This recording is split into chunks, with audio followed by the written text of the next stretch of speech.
That's right. That's right. That's right. AM1. All right. So out and about running some errands. So like, let me fire up a live.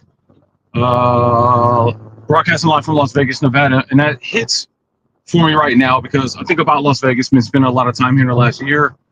Have business interests in the works and developing out here as well as in the Bay Area. Now the Vegas thing is interesting, right? Sin City, all the opportunities to get into very unhealthy things, right? You know, one of the biggest vacation capitals, destination of the world. Millions of people come here every year on vacation. A lot of offers being made to you. You guys know my setup. If you don't know, you will know. Offers, options, opportunities versus obligations. The things you have to do and the things that are being offered to you.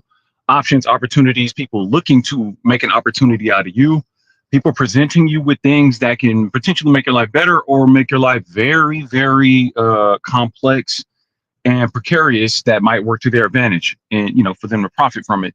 So I think about that because the health and fitness thing, you guys know I'm big on that.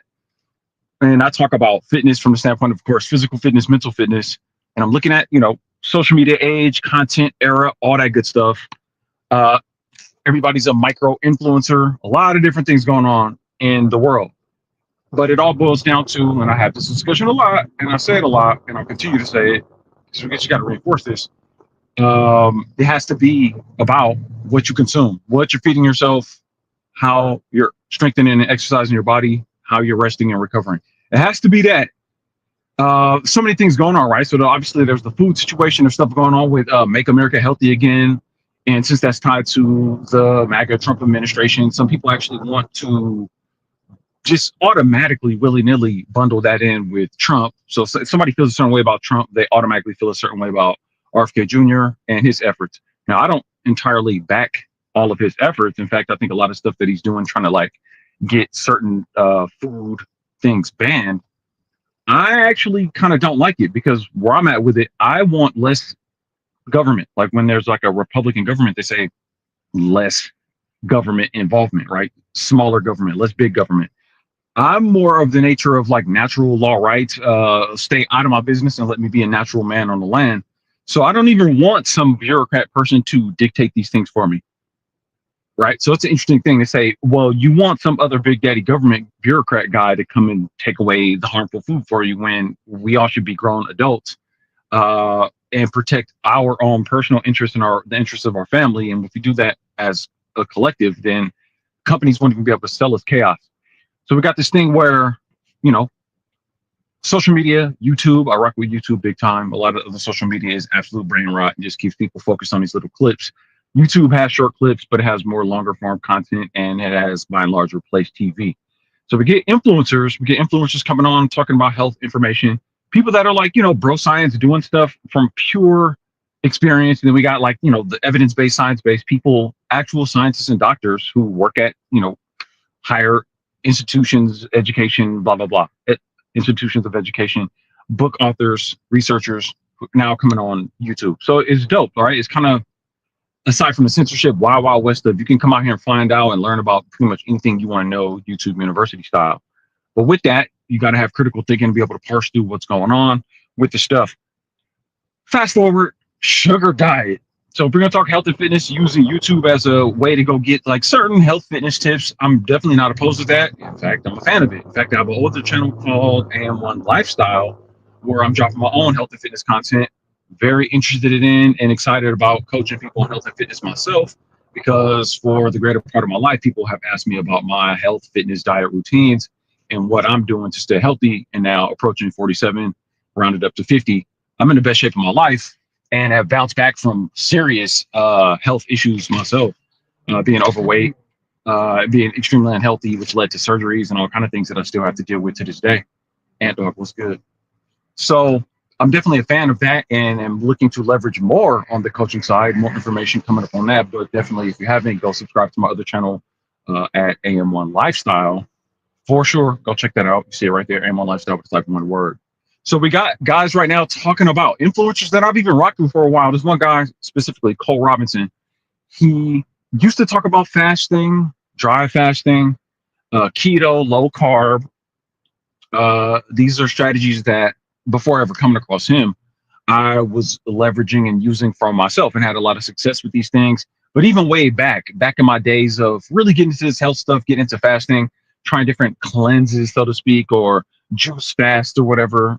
There's really no such thing as a juice fast. You're just drinking a whole bunch of juice, a juice diet, essentially, which is ultimately sugar. So just to not get it twisted, all plant substrates, all plant macros are sugar. They basically break down in your body as different types of sugar. And it's funny how much I have to clarify that with people. So, macronutrients, the overall carbs, fats, protein. So all carbs break down to sugar. So it's basically sugar, which basically is glucose in your body, glucose, fat, protein. So everything you eat breaks down like that, right? So we got people now talking about sugar diet and really saying leverage using fruit all day, or sugar. Let me clarify that. Sugar in various forms all day, or in some instances half the day, some instances the whole day. So they're saying that sugar diet or sugar fasting. And this is super interesting, right? Because I've actually done this before this was ever a heavy craze thing or whatever. And people are saying, it's kind of like a magic pill, weight loss. It's a tool that you can use to quickly lose weight. And the thing is this, again, I got to be honest about it because I stay objective with this stuff because I'm like a journalist, right? And I've done it. So I know for sure it can make you feel really good. It can make you lose a lot of weight. And I'm definitely a fan of not having excess body fat. But it is a slippery slope because to some degree, you want to lose excess body fat, but you don't want to lose it too fast, depending on how much excess body fat you have and the makeup of that body fat, meaning how did you put that fat on? What other toxins did you accumulate in that fat? Because there are certain things you ingest. And if your body can't eliminate it quickly enough, it'll kind of use fat as a repository for these chemicals. And the whole idea is that your body's smart, right? Your body's intelligent. It's trying to get these harmful, let's just say chemicals, toxins out of your system, out of your bloodstream, away from vital organs. So it's actually trying to protect you. Since you can't get them out by way of pathways of elimination fast enough, it'll shunt them to your fat cells because it's kind of like buffering them away from your vital organs and keeping it out of your bloodstream, out of your brain. It's trying to do that. So that's the whole idea of people talking about cleanses and detoxes and all that. Interesting stuff. So most people we all know are eating a whole bunch of hella ultra processed fast food, ultra processed food, and not sleeping right. Most people don't, the vast majority of people don't really train, work out, strength train, or aren't doing any significant cardio. That's a big thing. The more I get into coaching and researching this, it's just mind blowing of how much people are sedentary and just inactive. And as I look around in Vegas or when I'm in the Bay, I look around and see more and more people getting fatter and fatter and fatter and fatter and fatter, making excuses for it. And at the same time, jumping up and down about so many other things in life, but not focusing on the ultimate things that everybody objectively has to deal with for sure. What are you consuming? What are you eating? What are you eating? What are you drinking? What are you watching? So there's that. Watch what you eat, watch what you watch. And then are you resting, recovering, and are you exercising and strengthening your body? There's that. I talked to a homie of mine yesterday, a guy I know from Oakland who does activism, and he talks about, Oakland, home of the Black Panthers, right? He talks about pro-Black activism. And I ran by this concept where I told him, I was like, well, yeah, Black struggle, I understand that. There's a lot of things going on with politics and Black people feeling a certain kind of way about everything, right? And then there's different ethnicities, ethnic groups or whatever, and a lot of discussions and discourse about, levels of oppression and just different things. And I proposed to him the idea that I want to lend something of value to that discussion, but what I want to start with is more of a shift towards health and fitness. And it was interesting to see his reaction to that. And I only bring that up because I try to whittle this stuff down to what is objectively true. Everybody, depending on what you're dealing with or facing in the world, you're going to have to deal with no matter what. Like this is, I'll try to be objective and let's get to where the rubber meets the road. I like that phrase as I'm driving in my 4Runner on them big wheels. You understand? Where the rubber meets the road, 4-wheel drive, is what are you eating? What are you consuming? So it has to be that. Back to the whole sugar thing. Influencers saying, hey, do this thing where, you get people who are already unhealthy, social issues, relationship issues, politics issues, people all over the place. People don't have time in the day to really research this stuff. And you get researchers saying, just eat a bunch of sugar all day and you could lose a whole bunch of weight. And it's like, Whoa. Now, I think there should be a major focus on nutrition, diet, fitness for sure. But the slippery slope is when people find a way to say, hey, well, let me build a following and just kind of maybe tell people what they want to hear. Because I mean, think about it. There's a lot of people who would love to be told that they can quickly lose their weight and hit their weight loss goals. All you got to do is eat a bunch of sugar all day. And to be clear, there's different variations of people talking about this. Shout out to Mark Bell, Mark Smelly Bell. This is an actual guy, power lifter, kind of bodybuilder kind of guy, super shredded. I think he's older than me, but he specifically talks about using PEDs too. So there's an extra variable when people talking about these diets. Then there's the idea of just making money. I mean, every video now, these guys are doing, video every day talking about the sugar diet thing. So this is Mark Bell, Cole Robinson, and now we got a whole bunch of other, would-be influencers, content creators popping up talking about the sugar diet thing. So it's becoming this craze. You guys haven't heard about it. It's pretty interesting. Now, this technically isn't anything new because, again, I 15 years ago, 20 years ago, I dabbled in doing different fast or juice cleanse, fast diet, blah, blah, blah. And yes, they work. If you eat a whole bunch of shady processed food and you switch up and go get some actual organic fruit and just drink that all day, well, calorie for calorie, nutrient density, and the fact that you're not ingesting those toxins, you're definitely going to feel better and lose weight for sure, because you're going to put your body in a certain state of detox. And people are going crazy with the sugar thing, though, in a sense where it's like, all right, now you can either juice it, you can take a bowl of fruit, put a bunch of extra sugar on it, and the premise is that you want to make sure that you're hitting certain levels of calories for the day, so you're ramping up your metabolism, because you're essentially leveraging like macros. You're shifting your macros over to basically say, I'm only having carbohydrates for half the day or a whole day or multiple days. Now, I've actually done this where I've switched the macros around to where I said, I'm just going to have protein all day, or for the most part, meat all day. So just like carnivore diet style. Now with meat, you're definitely getting some fat unless it's super duper lean. But let's just say I eat steak all day for a week, all day, every day for a week. That's a whole different story than eating, I don't know, peaches and whatever, high carb, wet fruit, watermelon, just bowls of that. Like the volume that you would have to really meet a significant overall caloric intake for the day, so your metabolism doesn't totally freak out, you got to eat a whole bunch of peaches or a whole bunch of watermelon. So the idea is throw more sugar on it, ramp up your metabolism, and that's going to make your body dump a bunch of fat. The idea is to pull the fat macros down, pull the protein down, so your body has no choice but to deal with the carbs and how it's ramping up your metabolism. Now, that mechanism of action, to use a fancy phrase, it's not even fancy. Everybody should know that phrase, that acronym, mechanism of action, MOA, whatever that concept. I get it.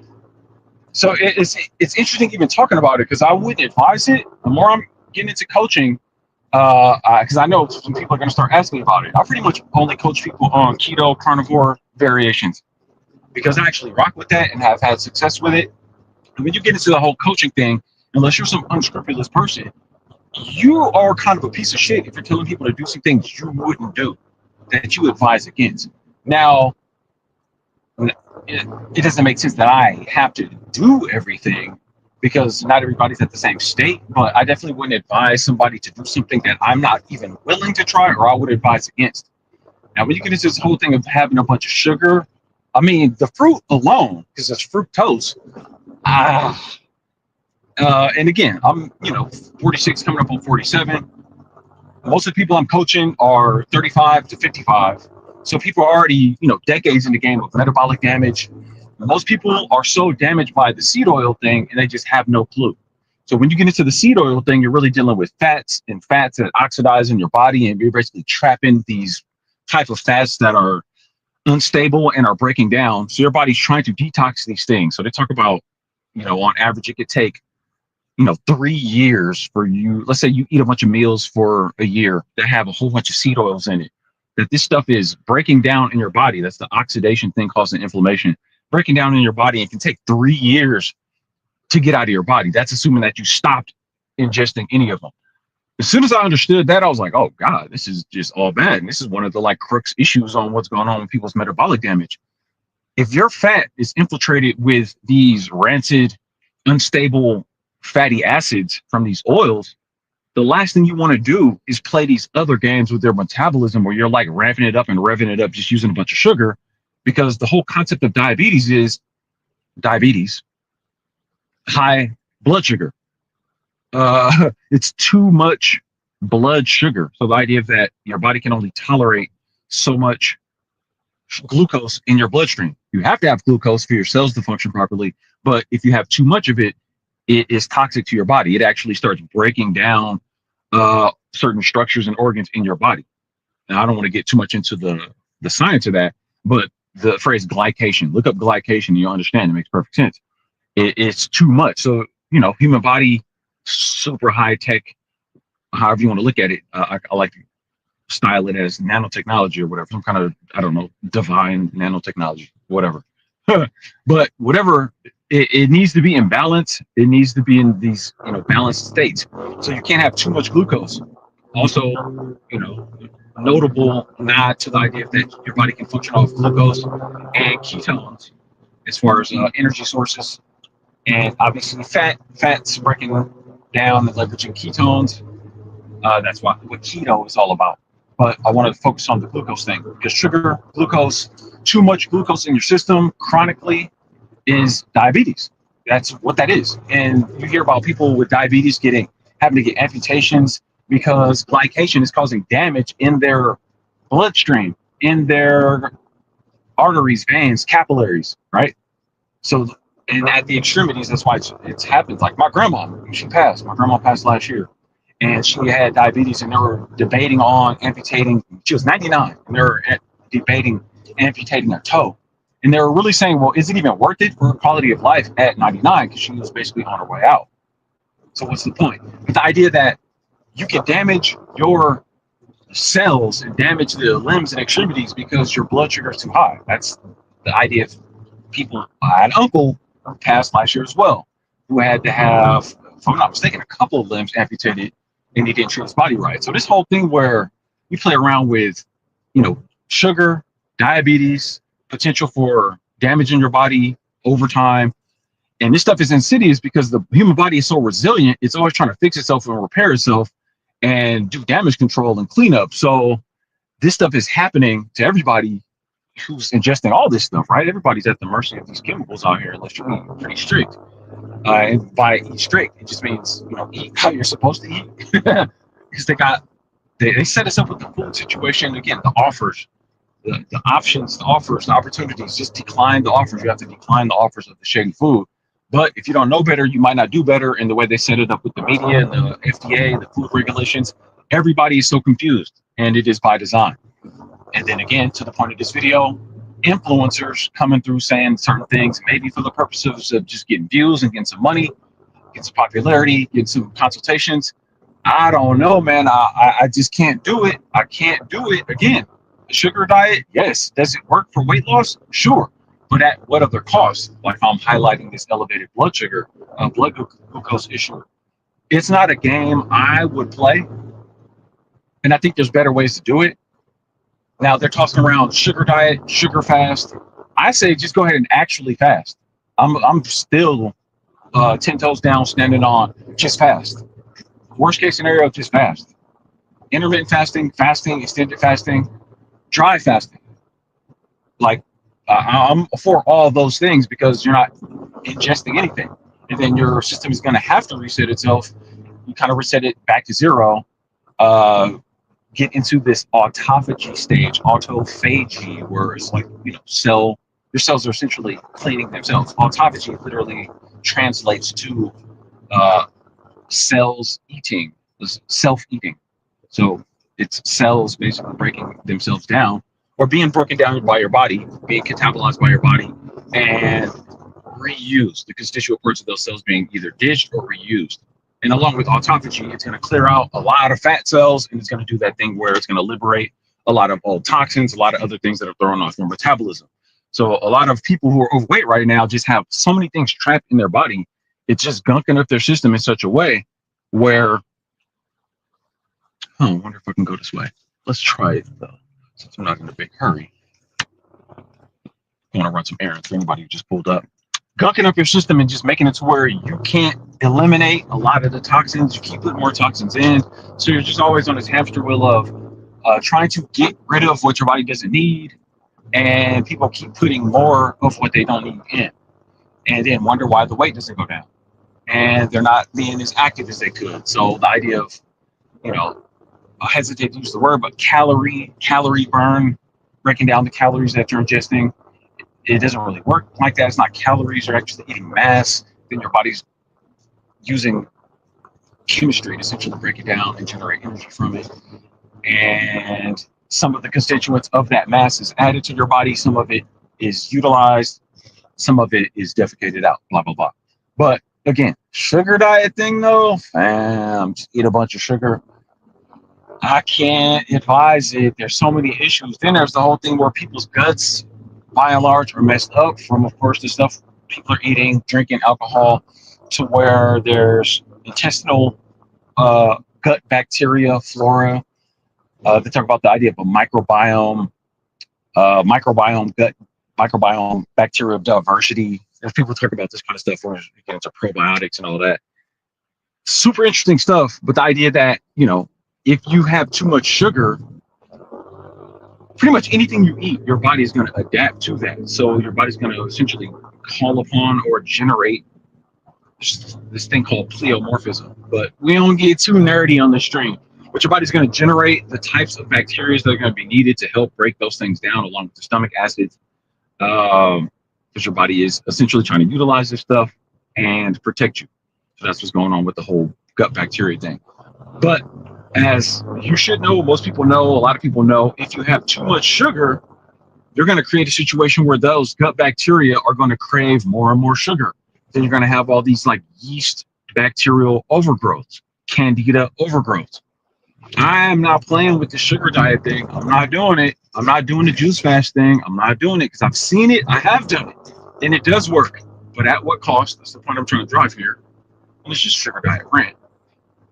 But, and again, I did a sugar diet video upload, just kind of a quick chat on my other channel, AM1 Lifestyle. Make sure you sub over there, getting that rant back up on the health and fitness tip. Extremely excited about that, while I also manage my career of doing videography and filmmaker work. Got to go back to Oakland tomorrow, go do some film work this weekend. So always working out in the real world. I'm way more of a real world OG real world guy than an internet guy, but I like leveraging this stuff as well. The technology has worked very well for my life and changed my life. So it's not like I'm against the tech. I'm very much for it. In fact, YouTube alone changed my life, allowed me to get more into the whole videography space and build a career in it. I got to keep remembering and keep stating it. It's my anniversary, June, my anniversary for leaving my last full-time day job. So 10 years, a decade of doing freelance visual media work, videography, motion graphic design. So I like to think of this as my second birthday, and it's dope because then July is my birthday month. And I'm just a summer guy in general, and I'll be spending hella time in Vegas, and it's hot, and it's summery. It's actually raining today, so we got this crazy hot-ass monsoon situation going on. But I can rock with it. At least it ain't cold. So it's like windy and raining, but extra hot. So it's just humid. Loving it though. Cow fart is hella healthy. Oh, cow fat. Yeah, saturated fat for sure. Saturated fat. I'm about that. Saturated fat, cow fat, beef tallow. Very healthy. I rock with that big time. All right. So I just took this little cut right here, and I got to make sure where I'm at. And dog, you still in there? Who else is in here? I know you love those strip steaks, but I got to get you over to the ribeye side, bro. I'm not opposed to ribeye. It's just I have a special place in my heart for the strip steaks, the New York strip steaks, because that New York strip steak is the first steak I really actively, proactively went out and bought myself when I started dabbling with carnivore diet. So that was the first steak I really went out and bought myself. Like I grew up eating steak. My stepdad would cook steak and hamburgers and barbecue, and yeah, I grew up eating hell of meat, which was great. My mom, my stepdad, whatever. All the good soul food stuff. Again, notable shout out now to my grandma, R.I.P. She's just a wizard in the kitchen. a sorceress in the kitchen. Let me put it that way. Uh, Washita priestess in the kitchen. Shout out, my family's from Louisiana, so some of y'all will understand that reference. But yeah, shout out to the OG, the legend. Just I grew up eating good on a soul food tip, on a barbecue tip. Yes, we ate good.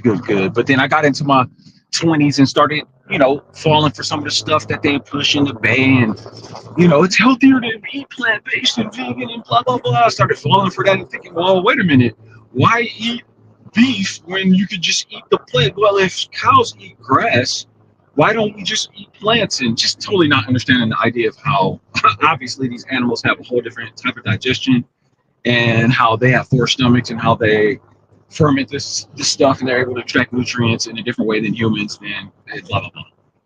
But I figured it out after years of kind of playing myself, creating nutrient deficiencies, eating like what I thought was healthy, and realizing, having to come to the conclusion that it was not.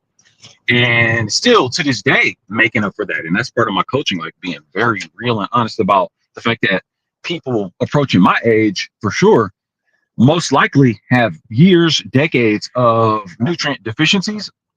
And it's going to take a while to recover from that. Right. So think about it. If you want to talk, let's just say 2 decades worth of poor eating and the damage done by that, and that on top of that, your sleep, on top of that, the stress from your life, and you've grown up, you got more responsibilities.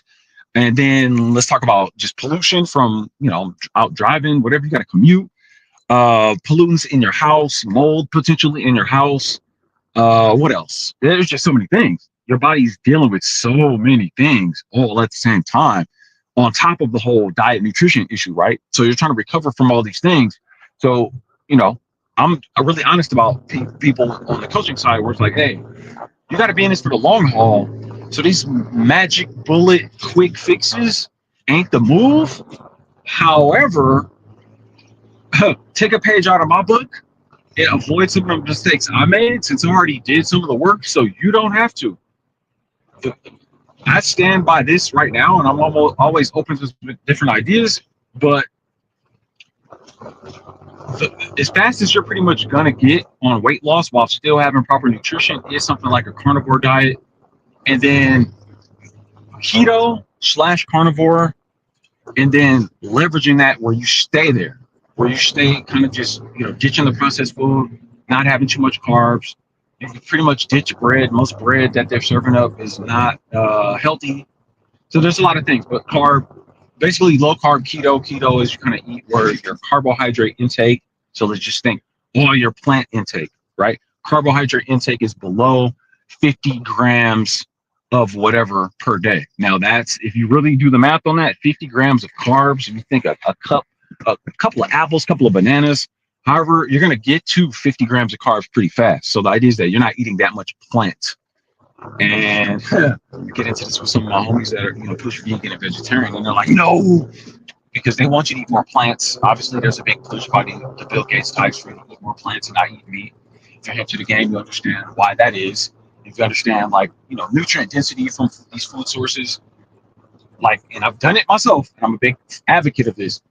When all else fails, just default to grass-fed and pasture-raised steak and eggs. If you eat that every day, you could pretty much eat steak and eggs from proper sources. I don't want to have to keep saying that when people are slow. Steak and eggs from proper sources. If you were to eat that once or twice a day, you would be good to go. If you did that for a year, you would be so healthy, and you would have ditched so many health issues, and you would just be so strong. Steak and eggs. So, as if you're paying attention, steak and eggs, more of a keto carnivore kind of lane. I would say if you're going to use plants, certain things that are, fruits that's going to break down the sugars, fructose. I'm not entirely against it, but if you're going to do it in the context of carb cycling. So right before a workout, right after a workout. So you're specifically using that to increase your blood sugar. So then you increase insulin. So then you're more anabolic. So if you have a protein shake or whatever your meal after you work out, after your training session, you're using that as a specific tool to make your body say, oh, we're going to uptake these nutrients, uptake these proteins. We're going to activate the muscle protein synthesis so we actually get bigger and stronger. I'm again, I'm not some like carnivore cultist. I'm not even a keto cultist, but I do coach people on this because so many people have metabolic issues and are trying to fix it, myself included. Raise your hand if you got metabolic issues. Raise your hand if you got metabolic issues. How much white sugar do I eat? Says Seeking My Creator. I eat 0 white sugar. There's people out here saying, do a sugar diet where eat sugar half the day, then eat lean protein later in the day, and basically ditch the fat. And I get why they're saying it. And yes, you will lose a lot of body fat, but the trade-off could be so damaging. Now, I'm for rapid weight loss. I do a lot of things myself that, you know, I could gain some weight and trim it off real fast. I know the hacks, but I'm also about hacks that aren't going to shoot you in the foot later, and then you're going to have to come up with a hack to repair from that hack. And again, I've tried a lot of things and experimented with myself, and I've taken a lot of L's, so you don't have to. And I'm okay with saying that. I've already taken L's trying to do plant-based and vegan and all this anyway, and had to really come to terms with, oh, okay, that ain't gonna work, that ain't gonna fly. Let me fall back from that, and I'm okay with that. I'm okay with being wrong, because then there's the beautiful part where you figure it out, and then you get right. Some people can't get right because their ego is so locked into, well, I just gotta stick to this diet because blah blah blah, fill in the blank. And that's not me. I'm not playing that game. I'm not gonna play myself. Let me see. I'm actually trying to get to this Whole Foods. I took a cut, trying to take another little back cut just to see, and now I can't find it, but it's good. I'm not in a big hurry, although I didn't charge my phone right because I was working out earlier. I was out doing a jump rope session, and then it starts raining and hailing here in Las Vegas, mind you, while it's hot as I don't know what. So imagine it being like 90 degrees and it's hailing at the same time in the desert with the Las Vegas Strip over off to the side. Vegas is crazy. Vegas is crazy. Y'all got any other questions? Y'all gonna try the sugar diet though? What do y'all think? Do y'all even know about this? Have y'all heard about this?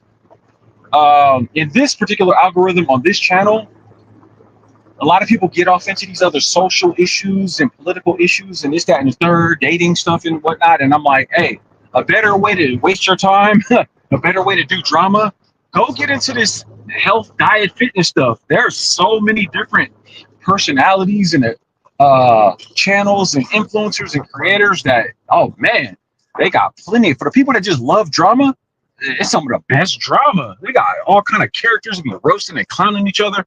It's nonstop straight foolishness.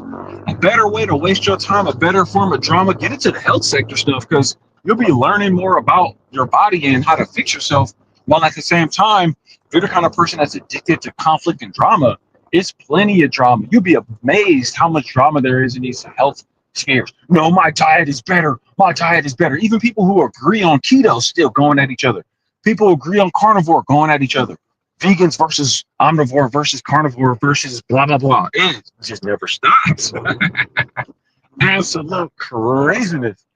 So anybody tapping in from this algorithm, you guys know I'll get into the health stuff, because, you know, as I've grown and as I've changed in life, I just gotta talk about what I want to talk about.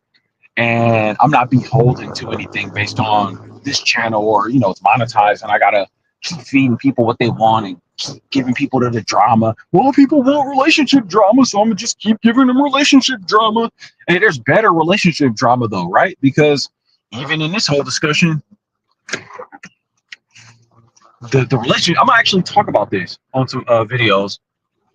The relationship drama thing is interesting in the sense that a lot of people's relationships ain't working right because people are eating toxic ass food, right? And then wondering why they can't get along with their significant other. So there's that. We're gonna talk about that. Visuals by Ella says, I haven't heard about it at all. Yeah, so I don't know, how much are you into health? Not to single you out, but I appreciate you responding. You haven't heard about it at all. So I'll say that obviously you rock here on YouTube, you rock in chat sessions, so you don't understand how this works.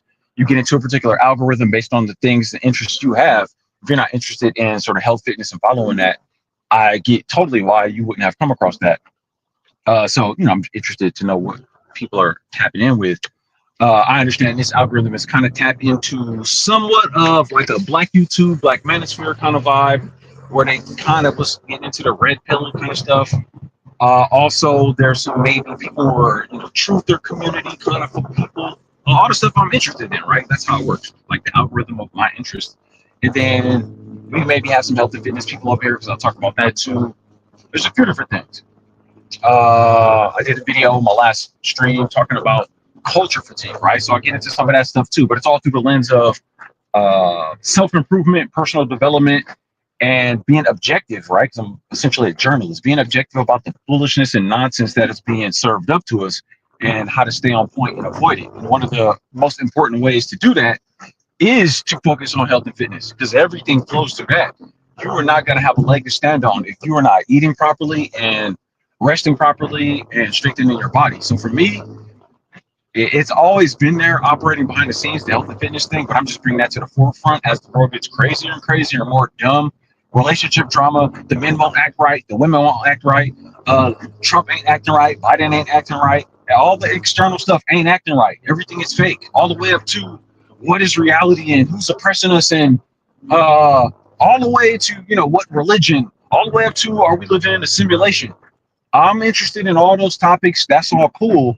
But hey, when you open your eyes in the morning, you're piloting this body meat suit situation. What are you feeding this thing? You're going to have to eat. So that's a big deal. And yes, without a doubt, there are people who are actively trying to manipulate your consciousness based on what you eat. They're trying to manipulate how you think and how you behave based on what you eat. So we're going to have to address that for sure if we actually care and have any kind of like self-preservation instinct.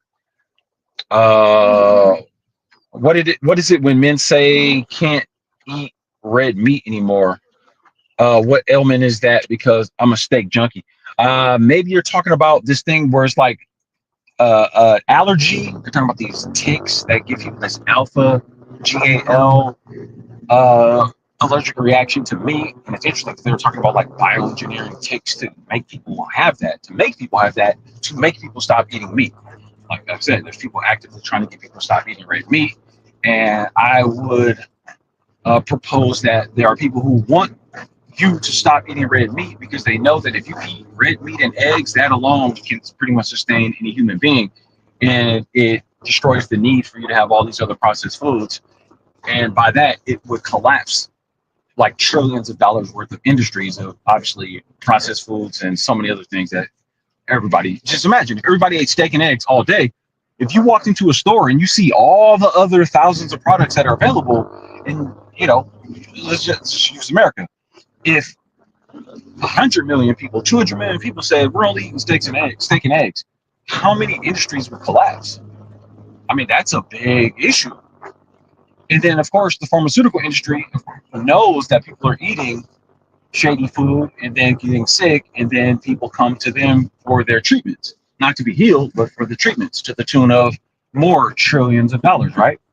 So if everybody eats steak and eggs, and the whole, industries are built around people having high quality steak and eggs, because for sure human beings can live just off steak and eggs. There's no question about that. I could do a whole video about that. But I did the research and realized, and did it to myself and realized, oh, that's why they don't want people talking about carnivore diets or keto diets, because you'll get hip to the game. You'll crave less food.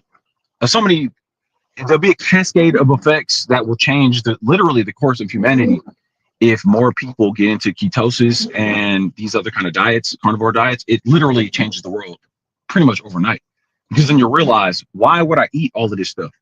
So Sigma Creator said, how much white sugar do I eat? I don't eat any white sugar. I hardly eat any sugar at all in the form of plants at all. Like my carb intake for today is so low, you'd be blown away. Like my carb intake for the week, you'd be so blown away. Like I put my body in a ketosis state, a ketogenic state, so easily